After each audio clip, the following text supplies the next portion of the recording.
High বন্ধুরা, আসসালামু আলাইকুম। কেমন আছেন আপনারা সবাই? আশা করি ভালো আছেন, সুস্থ আছেন সবাই, সবার পরিবার পরিজনকে নিয়ে। আমিও মোটামুটি ভালো আছি। আজকে রোজ বৃহস্পতিবার, রোজা রেখেছি বন্ধুরা, নফল রোজা। সবসময় তো বলি বৃহস্পতিবার, সপ্তাহে বৃহস্পতিবার আর সোমবার নফল রোজা রাখি।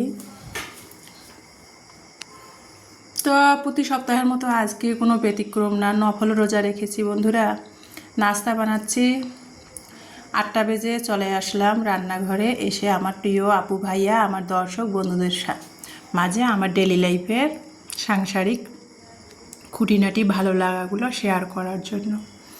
এই যে সকালে 8টার দিকেই শুরু করেছি। মেয়েরা ইমানি তো ইমানি 9টার দিকে যাবে পরীক্ষা দিতে। আজকে ইমানির ইংরেজি সেকেন্ড পার্ট পরীক্ষা আছে, ইলমারও পরীক্ষা আছে, ইলমাও যাবে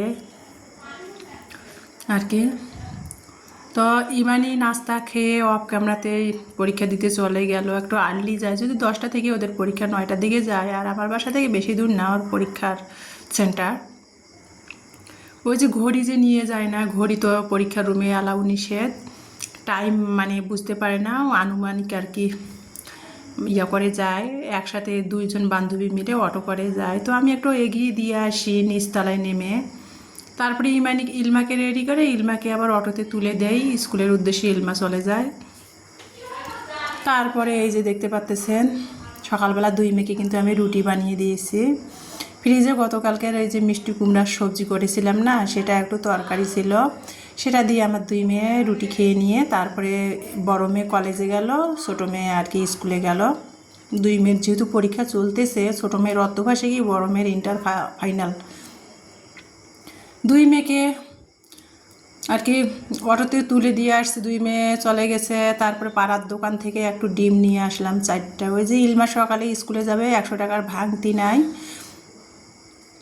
এই জন্যে পাড়ার দোকানে আর কি, বাসার পাশেই আর কি দোকান, 100 টাকা ভাঙতি করলাম। ডিম 4টা নিয়ে নিলাম। দোকানদার তো আর এমনি ভাঙতি দেয় না, কিছু কিছু দোকানদার দেয়, সবাই না। ভাঙতি করে ইলমাকে অটো ভাড়া দিলাম 40 টাকা। আর ডিম নিয়ে চলে আসলাম বাসায়, সাথে একটু লেবু নিয়ে এসে সেটাতে দেখালাম আপনাদের। তারপরে আর কি সকালের বাসি বিছনাগুলো রাতে ঘুমা হয়েছে, তোলা হয় নাই, বিছনাগুলো গুছিয়ে নিচ্ছিলাম আর কি। আর সেটাই আপনাদের সাথে শেয়ার করতেছি। আর আমি তো রোজা আছি আর কি। ভোর রাতে চেহারিতে উঠে আর কি দুধ মুড়ি খেয়েছিলাম আজকে। ঘুম থেকে উঠে না কোনো কিছু গরম তার মধ্যে খেতে ইচ্ছা করে না। আজকে একটু দুধ মুড়ি খেয়েছি, খেয়ে নিয়াত ধরেছি, নফল রোজা রেখেছি। আর বাসি সকালে আর কি মেয়েদের রুটি বানিয়ে দিলাম। আর সবজি দিয়ে ফ্রিজে সবজি ছিল, মেয়েরা খেয়ে নিল। এখন আমি এখানে আর কি ফার্নিচারগুলো পরিষ্কার করতেছি। প্রতিদিনের মতো একজন হাউস ওয়াইফের আর কি যা যা করণীয় সেটাই আপনাদের সাথে মাঝে আর কি নতুন নতুন ভিডিও আর কি শেয়ার করব। আমি যেভাবে চলি আমার লাইফস্টাইল, সেটাই আপনাদের সাথে ভালো লাগাগুলো শেয়ার করি। আমি যেহেতু হাউস ওয়াইফ, আমার আর কি আছে নতুন ভিডিও আপনাদের মাঝে নিয়ে আসার বলেন।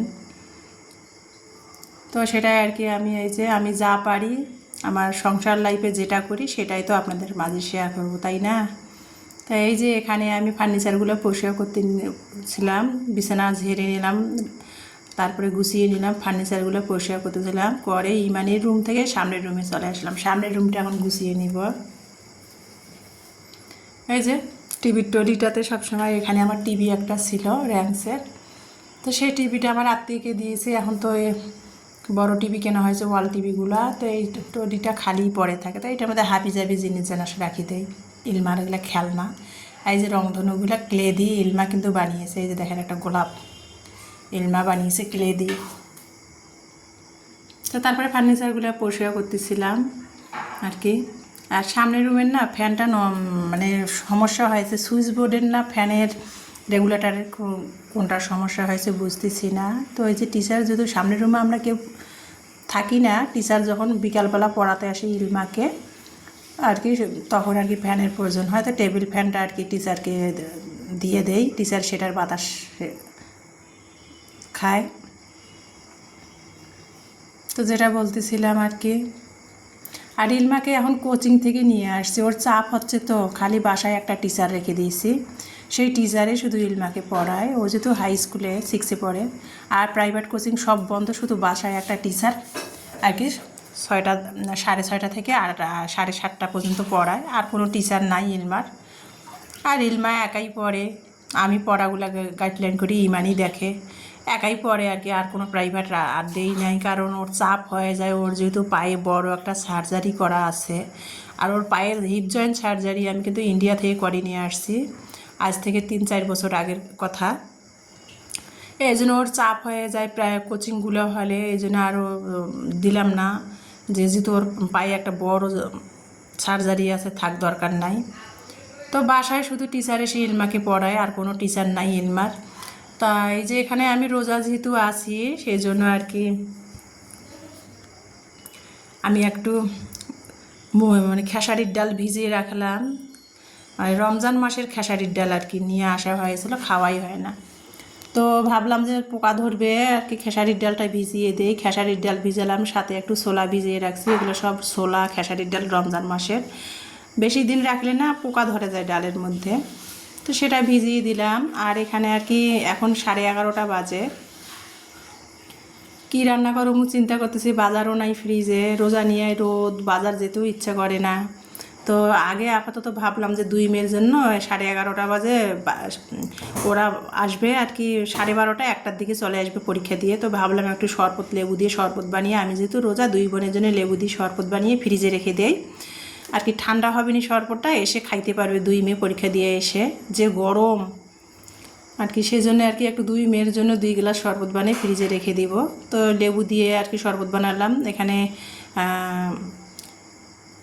1 গ্লাস শরবতের মধ্যে 2 চামচ করে চিনি দিয়েছি, 1 চিমটি করে লবণ দিয়েছি, মানে স্যালাইনের কাজটাও করবে, লবণটা দিয়েছি, দিয়ে লেবু চিপড়ায় আর কি শরবতটা বানিয়ে এখন ফ্রিজে রেখে দিচ্ছি। 2 মেয়ে পরীক্ষা দিয়ে এসেই খেতে পারবেনি, আর সমস্যা হবে না গরম থেকে এসে। তো 2 মেয়ের জন্য শরবতটা গুলে রেখে দিলাম ফ্রিজে। আর এই যে আর কি অনেকে ইউটিউব দেখে কিছু কিছু জিনিস হুপাহুপ, ইউটিউবে যে রান্নার চ্যালেঞ্জ যারা করে হুপাহুপ কিন্তু তাদের মতো হয় না, আবার কিছু কিছু আবার ফলো করলে হুপাহুপেই তাদের মতো হয়। যেমন কিছুদিন আগে আমি একটা বেদানা কেক, মানে কলার কেক বানিয়েছিলাম, কলার ক্যারামেল কেক, হুপাহুপ সেই আপুর মতোই হয়েছে, কোনো 2 নম্বরই হয় নাই। আর এই যে ইউটিউব দেখে আমি টমেটো কেচাপ বানিয়েছিলাম আর কি, সেটা আর কি নষ্ট হয়ে গেছে। ফ্রিজে রাখে, ওনারা বলে যে ফ্রিজে না রাখলেও নষ্ট হয় না। তো আমি ওদের ইউটিউব দেখে আমি ফলো করে আর কি টমেটো সসটা বানিয়েছিলাম, হুবাহুব যেভাবে বানিয়েছে সেভাবেই বানিয়েছি, তাও নষ্ট হয়ে গেছে। তো তারপরে আর কি ফেলাই দিলাম টমেটো সসটা, একটু গন্ধ গন্ধ লাগছে, খাওয়া তো আর যাবে না, ফেলাই দিলাম টমেটোর সসটা, কি আর করার। তারপরে এই যে ইমানি ইলমা আর কি স্কুল থেকে মানে পরীক্ষা দিয়ে আসলো, আমি যেহেতু রোজা আছি, তো পরীক্ষা দিয়ে আসলো, ভাবলাম কি রান্না করব। তো পেঁপে দিয়ে আমি ভাবলাম যে খেসারির ডাল ভিজিয়ে রেখেছি না, খেসারির ডাল দিয়ে পেঁপে দিয়ে ভাবলাম যে রোজা আছি, শুয়ে শুয়ে না রান্না কি করব চিন্তা করতেছি। আর শুয়ে শুয়ে আমার প্রিয় আপু ভাইয়াদের কমেন্টে, পরিবারে যে কমেন্টে রিপ্লাইগুলো দিচ্ছিলাম, কমেন্ট ধরে ধরে। আর এজন্যই আপনাদের একটা কথাই বলে, আপনারা আমার ভিডিও দেখবেন, লাইক দিবেন। আমি কিন্তু সবার ভিডিও দেখে শুরুতেই একটা লাইক দিই, দিয়ে ফুল ভিডিও দেখে তারপরে ভিডিও সংক্রান্ত একটা কমেন্ট করে তারপরে চলে আসি। আপনারা ওইরকম কমেন্ট করবেন আমার পরিবারে এসে, আপনাদের কমেন্ট সূত্র ধরে আমি চলে যাব আপনাদের পরিবারে, যে আপনাদের ভিডিও লাইক দিয়ে সুন্দরভাবে ফুল ওয়াচ করে ভিডিওটা দেখে গঠনমূলক সুন্দর একটা কমেন্ট করে চলে আসব। আমি কিন্তু সবার পরিবারে কমেন্টের সূত্র ধরেই যাই, যে সবার ভিডিও দেখে আসি, সবার পরিবারে ফুল ওয়াচ করে দিয়ে আসি। তো যেটা বলতেছিলাম, আমি কিন্তু সৎ পথে থেকে সবার কাছ থেকে ভালোবাসায় নিতে চাই, আপনারাও আশা করি সেটাই করবেন আর কি।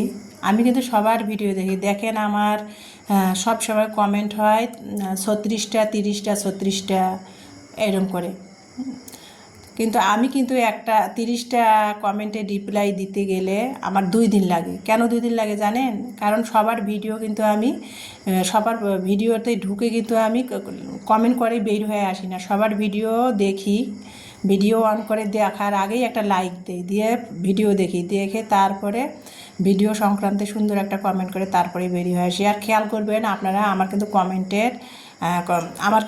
কমেন্টের রিপ্লাইগুলো অনেক বড় বড় হয়। সবার পরিবারে যায় আমি কমেন্টগুলো অনেক বড় বড় করি, কারণ সবার ভিডিও ফুল ওয়াচ করি, ভিডিও ফুল দেখি যে, তারপরে আমার কমেন্টগুলো বড় হয়। এই জন্যে আমার মানে 30টা 40টা কমেন্টের রিপ্লাই দিতে আমার 2 দিন লাগে। কেন লাগে জানেন? আমি সবার ভিডিও ফুল ওয়াচ করি। 30 জন 40 জনের ভিডিও ফুল ওয়াচ করতে গেলে 2 দিন লাগবে না বলেন কমেন্টের রিপ্লাই দিতে? আর যদি আমি ভিডিওতে ঢুকেই যদি আমি কমেন্ট করে বের হয়ে আসতাম, তাহলে তো আমার আধা ঘন্টার ব্যাপার 30টা 40টা কমেন্টের রিপ্লাই দিতে। আমি সেটা কিন্তু করি না। প্লিজ আশা করি আপনারাও সেটাই করবেন। তো খেসারির ডাল দিয়ে আমি পেঁপে রান্না করলাম, ভিজায় রেখেছিলাম 1 ঘন্টার মতো। তো সেখান থেকে একটু যেহেতু ইফতারের জন্য ভিজিয়েছি, তো একটুখানি আর কি 1 মুঠো নিয়ে পেঁপে দিয়ে রান্না করলাম খেসারির ডাল। কীভাবে রান্না করলাম দেখতে পেলেন দুপুরে। আর আমি যেহেতু রোজা আছি, আর আমার মেয়েরা দুপুরবেলা পেঁপে দিয়ে খেসারির ডাল রান্না করেছে সেটা, আর ডিম ভেজে ভাত খেয়ে নিয়েছে অফ ক্যামেরায়। তারপরে আমি এই যে শুয়েছিলাম, মাথা প্রচণ্ড ব্যথা করতেছে। ইমানি কিন্তু আমার জন্য ছোলা ভিজিয়ে রাখছিলাম, সিদ্ধ করেছে, সেটা অফ ক্যামেরাতে করে নিয়েছে। তারপরে আমি উঠলাম, ইফতারের সময় হয়েছে, ডালটা ব্লেন্ডার করলাম, খেসারির ডালটা করে তারপরে বড়া ভাজলাম, ভেজে এই যেমন ইফতার করব, মাগরিবের আজান হচ্ছে। তো ইফতার করব, এখানে ছোলা সিদ্ধ করে নেওয়া হয়েছে, পেঁয়াজু খেসারির ডালের পেঁয়াজু ভাজা হয়েছে। এখন এখানে পেঁয়াজ কুচি, মরিচ কুচি, সরিষার তেল দিয়ে আর কি পেঁয়াজু ছোলা একসাথে মাখিয়ে ইফতার করতেছি। তো আজকে ইফতার করতে করতে ভিডিও থেকে বিদায় নিব। আল্লাহ হাফেজ।